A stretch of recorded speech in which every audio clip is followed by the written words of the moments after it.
The talk's really split into two main halves. The first thing I'm going to be doing is just very quickly reviewing the key findings from a piece of work that I undertook last year on behalf of Glass for Europe, which was a comprehensive review of as much of the published data as I could find. And many thanks to people in this room. There were several of you who helped me in doing that literature review. And then what I did was try to synthesize that information into the key lessons that we could take from it in terms of these main building types.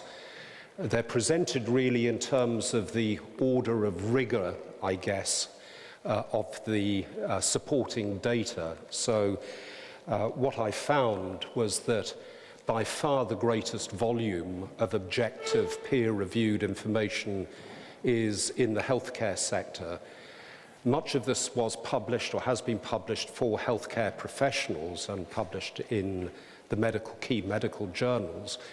And as a consequence, I don't think as much as is useful has really yet made the transition into supporting the work of those of us involved in the built environment. So there is a huge amount of underpinning data from around the world associated with the healthcare benefits, and those were talked about and referenced to some extent yesterday by John Hobday and Deborah and so on. Things like reductions in hospital stay, post-operative recovery, reduced requirements for analgesia and so on, the impacts on in addressing depressive illnesses, growing body of evidence associated with impacts on heart disease and obesity, and the disinfectant qualities, again, that John Hobday mentioned yesterday. Education, the work that Lisa Hershong and others have done associated with education is very compelling indeed, demonstrating very effectively the impact of daylight on student behavior, calmness and focus, and educational outcomes in terms of academic achievement. We then move into the three building categories where the research evidence, if I'm candid, is gets somewhat less detailed. There is useful research evidence. Much of it is anecdotal. Replication is not always very good in terms of being able to demonstrate the impacts repeatedly. I was asked the question yesterday, sprung on me, about the productivity question, and that is, to what extent is there demonstrable evidence that daylight improves productivity? I mean, all the studies suggest that people prefer working either close to windows with clearly the provisions related to glare or the concerns about glare, but we do desperately need more data related to really objective results in terms of impact on productivity and hence profitability of business. This clearly could be a key driver, a really important driver in the future, as was suggested by the previous occupant, because if this linkage can be established really objectively between productivity, rental returns and so on, the case becomes even more compelling. The least, interestingly, the least well-researched area is residential, is the impact of daylight in housing, which is slightly depressing given the fact that we spend a good deal of our lives within our homes. In terms of what is out there to try and drive this, I mean, given the importance of daylight, which, you know, I would be surprised if there's anybody in this room who would dispute that daylight is important in terms of human health, productivity, happiness, well-being, those three, you know, those key things which make our lives worth living. The key question is what is out there in terms of trying to help ensure that through our codes of standards, daylight is adequately considered. And it's clearly becoming even more important given the whole sustainability agenda related to energy and CO2 emission minimization, and reductions in the use of artificial light that can result from that. So clearly we've got the potential to use daylight or solar gains usefully to offset space heating requirements in some parts of the world for some times of the year. But clearly not all daylight or sunlight in buildings is necessarily good daylight. And so the avoidance of excessive solar gains and the needs for air conditioning have to be factored in as well. Why is this important from a sustainability perspective? Well, as was said yesterday, artificial lighting accounts for a very significant percentage of electricity consumption within buildings. In the commercial buildings in the UK, for instance, about 19% of UK CO2 emissions are derived from artificial lighting, about 24% in housing. So it's a really important area. So what, if any, are the regulatory and daylight requirements out there in terms of either international standards or local standards? And what I found was that actually, again, very little research had been done on this. There was a useful paper published by a student, an MSc student at UCL in London, which reviewed the requirements across Europe. But again, there were gaps. The number of countries actually surveyed was limited. But you can see as well, the key reason for using this slide is that the requirements actually in the way that they are imposed vary very significantly from country to country. So there's no unanimity of approach by any means. So what I decided to do was to try and undertake a brief international survey to try and address and answer three key questions. One is, to what extent is right-to-light type requirements applied in different countries around the world? Do those countries have any legislative requirements in terms of building codes, regulations, ordinances, and so on, requiring the provision of adequate daylight in new buildings? And also then, just to make sure that I wasn't missing anything, to try and find out through the network of lighting experts around the world whether there were any initiatives to develop international standards. And again, thank you. There were several people in the room here who responded to that survey, and my thanks to you for that. I had detailed responses from about 16 countries, less detailed responses from about 23. So what I've tried to do is to distill that down into the key messages and the key things we can learn from this.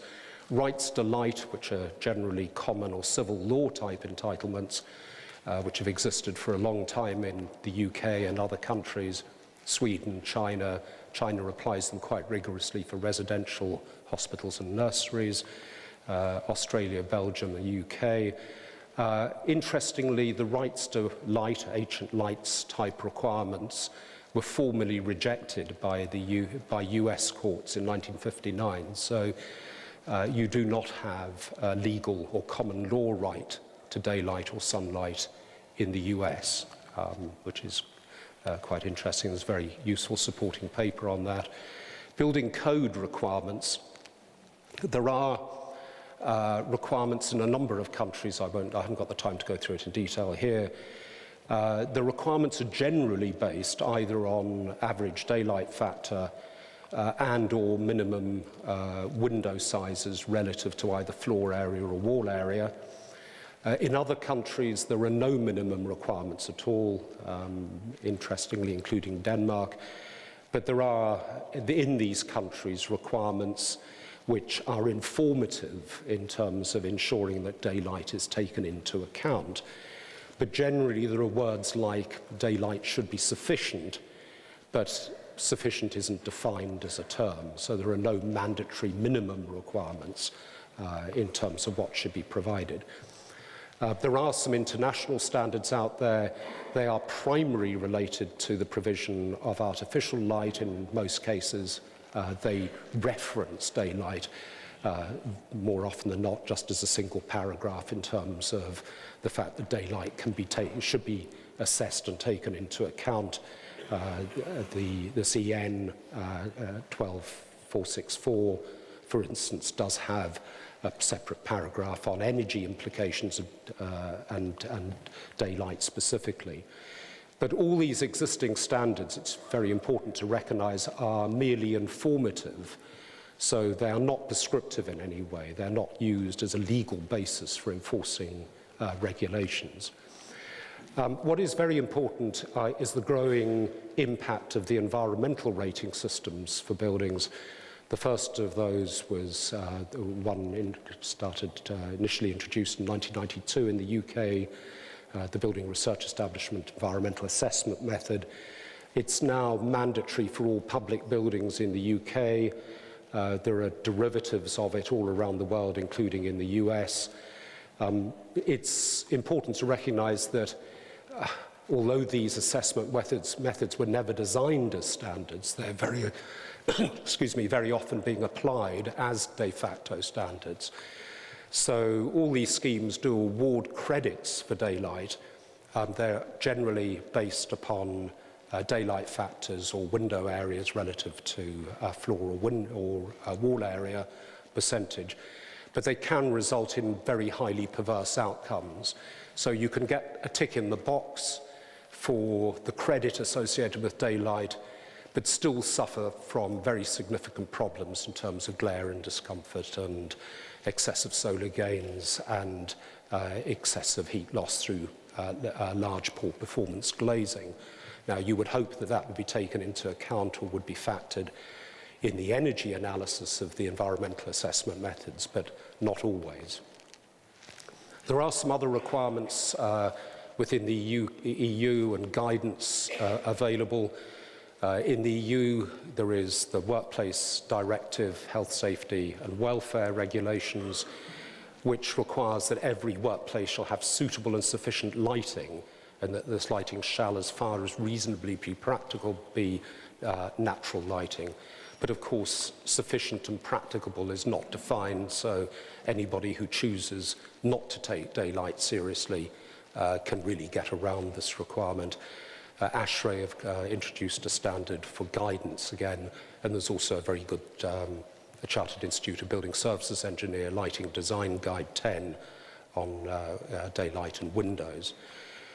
But the key question I'd really want to pose is that if we have a situation where we have de facto standards coming as a consequence of the environmental assessment methods for sustainability, and those are based on very simplistic analysis, like daylight factor, and that allows those buildings, if you like, to be technically compliant, and all these buildings, that one in Shanghai, these two in London, are all technically compliant as far as daylight requirements are concerned.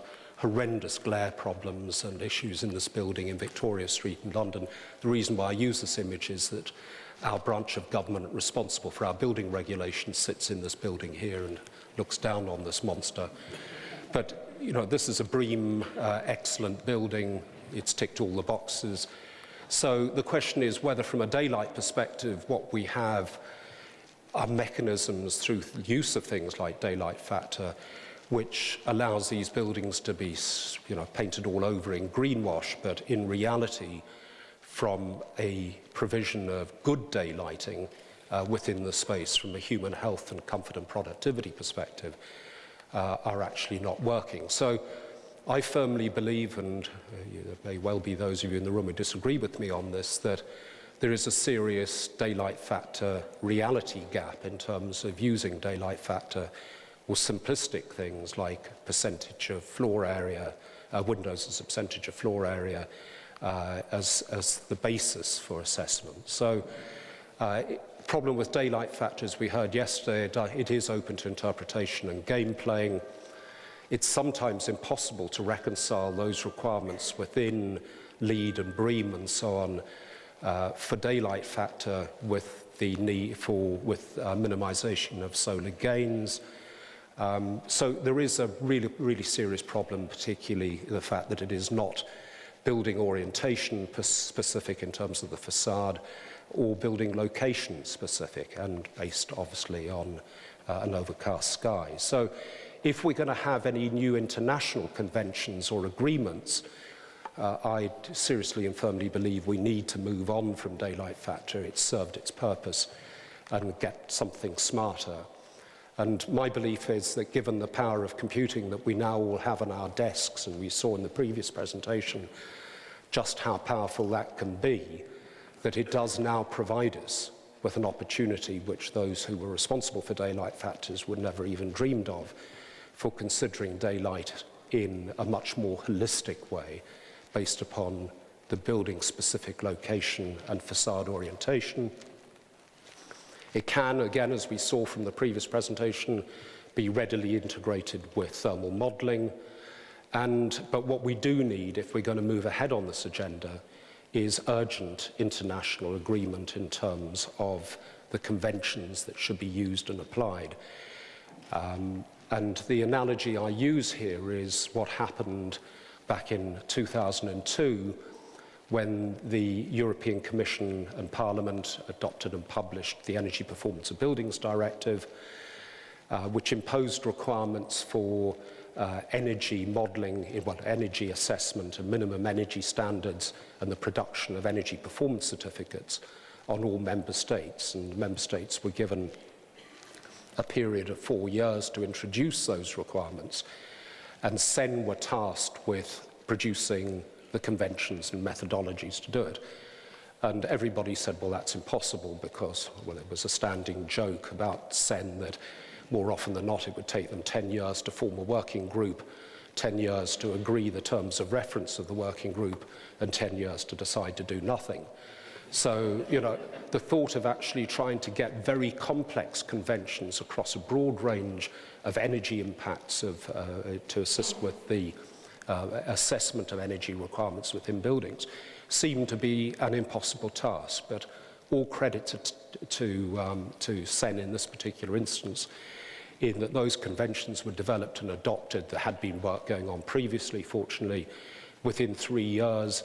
And then, in the case of the UK and other member states, the national calculation method requirements were then published, and within 3 months, all the main software providers had their software fully compliant with those requirements. Because if they didn't, clearly there was a major missed commercial opportunity for them. So climate-based daylight modelling, as I say, I haven't got the time to go into these, but many of you will be very familiar with what can now be achieved. But we have at our disposal incredibly powerful and effective ways now of assessing daylight within buildings. The question, I guess, is, do we need a halfway house? And there is an approach. You'll be hearing from John Madljevic in a moment about another topic, but you may want to capture him as well because of his involvement in the CEN Technical Committee on this. There is a proposal to adopt a sort of halfway house, a stepping stone, if you like, based upon the cumulative availability of diffuse illuminance from standardized climate files. So there is a way forward that is offered there. There are 3 major international initiatives. You have already heard about 2 of these, the one the CIE one, and the one that Lisa described yesterday on the IES daylight metrics. The CEN working group is getting off the ground. They have agreed their terms of reference, which is to try to produce metrics to be used for the evaluation of daylight conditions, methods of calculation and verification. Peter Raynham is the convener of that from UCL, and John Madljevic, sorry, John, I'll leave you to pronounce your surname,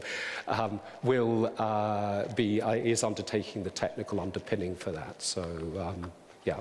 And then Martine, we heard about this yesterday, so I don't need to dwell on it again.